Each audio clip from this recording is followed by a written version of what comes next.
All right, welcome back to Learning with Autism. Today we're going to learn how to make a paper airplane. Let's get started. So first, you fold it in half like this.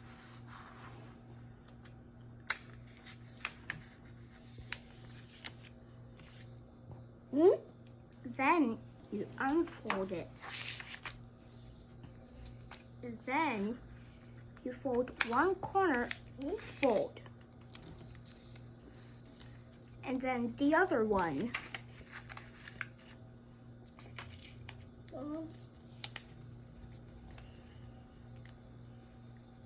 And then you fold this corner over. Then you do the same thing on the other one.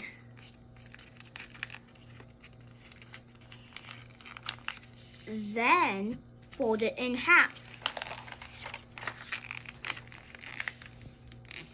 And then fold this corner there, like this, half of it. And then do the same thing on the other side.